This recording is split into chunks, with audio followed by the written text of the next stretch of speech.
Gravity वो force है जो कि यूनिवर्स में सबसे बड़े स्ट्रक्चर्स को कंट्रोल करती है।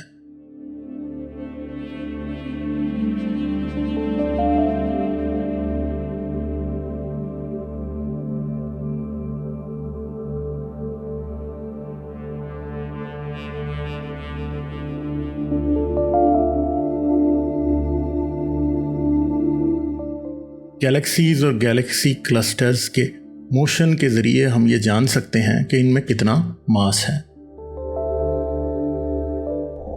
एस्ट्रोनॉमर वेरा रूबिन ने ऑब्जर्व किया कि हमारी मिल्की वे गैलेक्सी के सेंटर से काफ़ी दूर मौजूद गैस और सितारे हमारी गैलेक्सी में मौजूद मास के अंदाजे से कहीं ज़्यादा तेज़ी से घूम रहे हैं।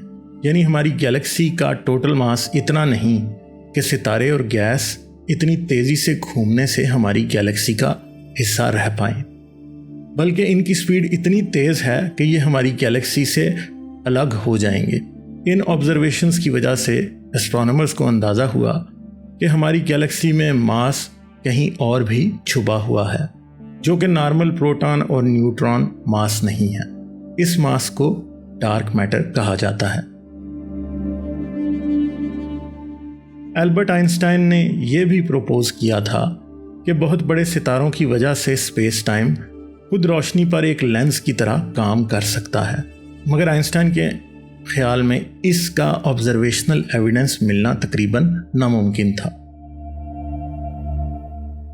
मगर 1933 ही में एस्ट्रोनॉमर फ्रिट्ज ज़्विकी ने कोमा क्लस्टर की गैलेक्सीज के मोशन को न्यूटन के लॉज ऑफ मोशन के ज़रिए एनालाइज किया और यह अंदाज़ा लगाया कि इस सिस्टम में मौजूद गैलेक्सीज इसमें मौजूद मास के मुताबिक कहीं तेज़ी से मूव कर रही हैं। ज़्विकी ने यह कहा कि इस सिस्टम में जितना मास है इसके मुताबिक इस सिस्टम को बिखर कर तबाह हो जाना चाहिए। यह सिस्टम इसी सूरत में कायम रह सकता है अगर इसमें सितारों और गैस के मास के अलावा 100 गुना ज़्यादा मास मौजूद हो। इस रिसर्च की वजह से डार्क मैटर की डिस्कवरी का सहरा फ्रिट्ज ज़्विकी के सर जाना चाहिए। फ्रिट्ज ज़्विकी के रिसर्च पेपर के 60 साल बाद एक गैलेक्सी सुपर क्लस्टर का मास ग्रेविटेशनल लेंसिंग के जरिए पहली बार कैलकुलेट किया गया। टोनी टायसन और इनके साथियों ने एक इंतहाई दूर लार्ज क्लस्टर को ऑब्जर्व किया जो कि हमसे 5 अरब लाइट ईयर्स के फासले पर है। हबल स्पेस टेलीस्कोप से हासिल की गई इस खूबसूरत तस्वीर में एक इंतहाई दूर गैलेक्सी सुपर क्लस्टर दिखाई देता है, मगर इस क्लस्टर के पीछे मजीद 5 अरब लाइट ईयर्स के फासले पर एक और गैलेक्सी क्लस्टर है जो कि एक इंतहाई डिस्टॉर्टेड और इलोंगेटेड शेप में दिखाई दे रहा है। इस तस्वीर में नज़र आने वाला हर नुक्ता एक गैलेक्सी है और हर गैलेक्सी में तकरीबन 100 अरब सितारे मौजूद हैं, जिनमें शायद खरबों की तादाद में सियारे और कई तहजीबें मौजूद थी। हम यहाँ थी इसलिए इस्तेमाल कर रहे हैं कि यह तस्वीर हमारे सोलर सिस्टम के शुरू होने से 50 करोड़ साल पहले का हाल दिखाती है। इनमें से बहुत से सितारे अपना न्यूक्लियर फ्यूल खर्च करके मर भी चुके हैं, मगर डिस्टॉर्टेड शेप एग्जैक्टली ज़्विकी की प्रेडिक्शन को सच साबित करती है।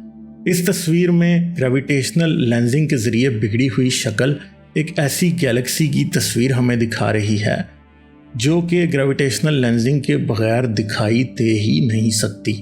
टायसन और इनके साथियों ने इस मसले के हल के लिए एक कंप्यूटर मॉडल बनाया और इस मॉडल में मास की वजह से पैदा होने वाली शक्ल जब हबल टेलीस्कोप से हासिल की गई शक्ल से मिल गई तो इस सिस्टम के मास को कैलकुलेट करके मास डिस्ट्रीब्यूशन का एक 3D ग्राफ बनाया गया। जब धुंध छटी तो अंदाज़ा हुआ कि इस सिस्टम का ज़्यादातर मास गैलेक्सीज के दरमियान मौजूद है और ये मास गैलेक्सीज में मौजूद गैस और सितारों की शक्ल में नज़र आने वाले मास से 40 गुना ज़्यादा है और ये मास डार्क मैटर कहलाता है।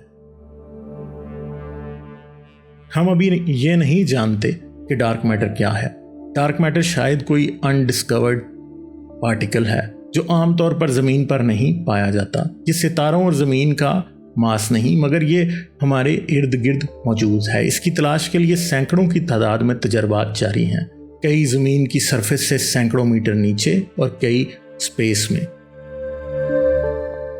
लार्ज हेड्रॉन कोलाइडर भी इसकी तलाश की कोशिश कर रहा है, पर अभी तक हम ये नहीं जानते कि ये डार्क मैटर है तो आखिर है क्या।